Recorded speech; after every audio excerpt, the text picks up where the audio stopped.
तकरीबन 2 लाख सालों से हम इंसानी जुबान बोलते आ रहे हैं और आज की डेट में 7,000 से ज्यादा जुबानें बोली जाती हैं। पर यह सब शुरू कहाँ से हुआ था? हमारी पहली जुबान कौन सी थी और कैसे आए दिन दुनिया में एक और नई जुबान बोली जा रही होती है? इंसानी जुबान से इंफॉर्मेशन और कम्युनिकेशन के साथ इमोशंस शेयर कर सकते हैं, सवाल पूछ सकते हैं और ऑर्डर भी दे सकते हैं, जबकि जानवरों में ऐसा नहीं है। वो भूख, खतरा, मुश्किल या वापस इकट्ठे होने जैसे फ़ौरन मसलों में कम्युनिकेट करते हैं। अब डेफिनेटली ऐसा तो नहीं हुआ होगा कि लाखों साल पहले किसी एक गार में बैठे इंसान जुबान बनाने के बारे में कोई फैसला कर रहे हों। तो आखिर हमने बोलना कहाँ से सीखा?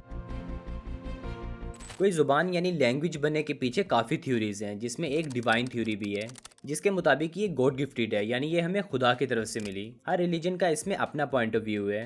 क्रिश्चियंस कहते हैं कि ये हमें खुदा ने दी, हिंदू कहते हैं कि ये सरस्वती से आई, और मुसलमान कहते हैं कि आदम को दुनिया में भेजने से पहले अल्लाह ने उन्हें इन चीज़ों के नाम सिखाए थे, और हिंदू ये भी कहते हैं कि ये ब्रह्मा की तरफ से आई है। लेकिन हमारे पास इसका कोई एग्जैक्ट पॉजिटिव प्रूफ नहीं है। ऐसी और भी बहुत सी थ्योरीज हैं, जिसमें सबसे पहले तो डिवाइन ओरिजिन थ्योरी, जिसकी हमने अभी बात की। इसके बाद bow theory, integration hypothesis, pooh pooh theory, single gene mutation hypothesis, ta ta theory, yo he ho theory. जैसे बाउ थ्योरी के मुताबिक हमने कुत्ते बिल्लियों की नेचुरल आवाज़ों को इमिटेट किया और इससे शुरू के अल्फाज सीखे, जिससे फिर जुबान बनी। लेकिन इसमें एक गलती है कि ब्राज़ील जुबान में कुत्ते की आवाज़ आउ आउ है, चाइनीज़ में वैंग वैंग और अल्बानिया में हैम हैम। तो अगर नेचुरल साउंड से ही इंसान ने सीखा है, तो हर जुबान में ये डिफरेंट क्यों है? पर हाँ, कुछ वर्ड्स हैं जो हमने नेचुरल साउंड से पिक किए हैं, जैसे कि छींक आने पर आछू और आसमान में बिजली गरजने पर बूम की आवाज़। खैर, इन सब थ्योरीज में कुछ पॉइंट्स की हल्की सेंस तो है, लेकिन हर थ्योरी में कोई गलती ज़रूर है। अगर इंसान की पहली जुबान की बात करें, तो रिसर्चर्स किसी एक जुबान पर भी एग्री नहीं करते, लेकिन फिर भी हमें किसी सोल्यूशन तक तो पहुंचना है और जानना है कि ये शुरू कैसे हुआ। जिस तरह से जानवरों को सरवाइव करने के लिए खतरे की आवाज़ों से चौकन्ना रहना पड़ता है, इसी तरह से आज से 1 साल पहले इंसान को भी जीने के लिए शिकार करना बहुत ज़रूरी था, ताकि वो भूखा ना मरे। लेकिन शिकार करने के लिए दो लोगों का आपस में बातचीत करना बहुत ज़रूरी है। फॉर एग्जाम्पल, इसको इस तरह से देखो।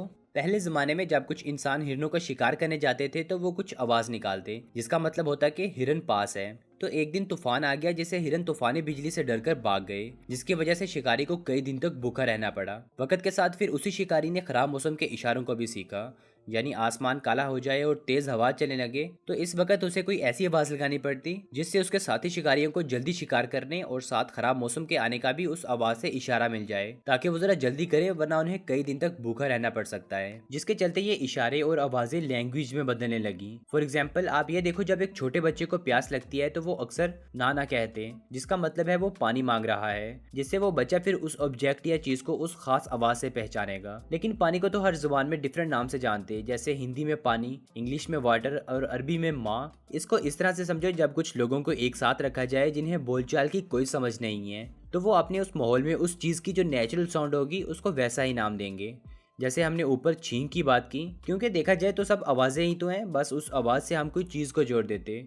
फॉर एग्जाम्पल, अब ये कुछ लफ्ज़ हैं, इनको पढ़कर आपके जहन में कुछ नहीं आएगा, शायद हो सकता है कि आप सही से पढ़ भी ना पाओ। लेकिन अगर मैं कहूँ कि इस चीज़ को ये कहते हैं, तो चांसेस हैं कि कुछ बार इस लफ्ज़ के इस्तेमाल के साथ आपको ये याद हो जाएगा। इसी तरह से इंसान ने चंद चीज़ों से शुरू किया, लेकिन आहिस्ता आहिस्ता चीज़ों को उसकी आवाज़ के हिसाब से नाम देना शुरू कर दिया। जैसे दर्द में अक्सर ओह का इस्तेमाल करते, खुशी में हंसते यानी हाहा का इस्तेमाल करते हैं। सेम दर्द, खुशी, डर और बाकी इमोशंस जानवरों के साथ भी होते, लेकिन वो लफ्ज पर आकर खत्म नहीं होते। इसके पीछे की वजह यह है कि होमोसेपियंस, यानी एक तरह से हम इंसानों का जो दिमाग है, वक्त के साथ उसका साइज और ग्रोथ हुई है, लेकिन खासकर बंदरों का नहीं। जो साइंस के मुताबिक अक्सर कहा भी जाता है कि हम बंदरों से इवॉल्व हुए हैं, उनका दिमाग वैसे ही रहा है। पर इन इमोशंस को इंसान लफ्जों में बांध लेते हैं, फिर हम इन्हें सेंटेंसेस में इस्तेमाल करते। पर जब तक किसी जुबान को लिखा नहीं जा सकता, तब तक वो आवाज़ें ही हैं, जिनमें मशहूर लफ्ज़ रह जाते और मामूली लफ्ज़ ख़त्म हो जाते, जिसके बाद फिर कुछ लफ्ज़ आपस में बात करने के लिए एक जुमला बनाते।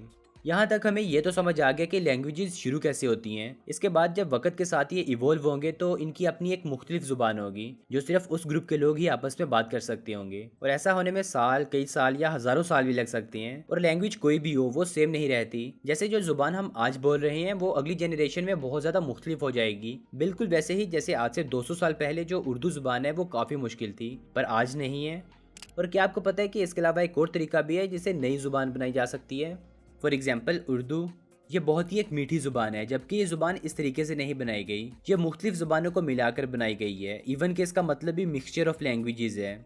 इसके अलावा अभी की स्टडी ये भी कहती है कि ये सारी जुबानें एक पुरानी जुबान से निकली हैं, जो हजारों लाखों साल पहले अफ्रीका में बोली जाती थी, जिसके 70,000 साल बाद जब हमारे बुजुर्ग जो पूरी दुनिया में गए, उनके साथ फिर वो जुबान पूरी दुनिया में फैल गई और उसके आगे फिर मुख्तलिफ जुबानें निकली। अभी हमने ये कुछ फैक्टर्स को डिस्कस किया है जिसकी बेस पर हमारी ये जुबान बनी हो सकती है और उसके आगे फिर मजीद जुबानें निकली हैं, पर ये एक बहुत ही लंबी बहस है। लेकिन बाकी सब थ्योरीज के बावजूद भी कोई एक भी थ्योरी ऐसी नहीं है जो ये साबित कर सके कि जुबान कैसे बनी।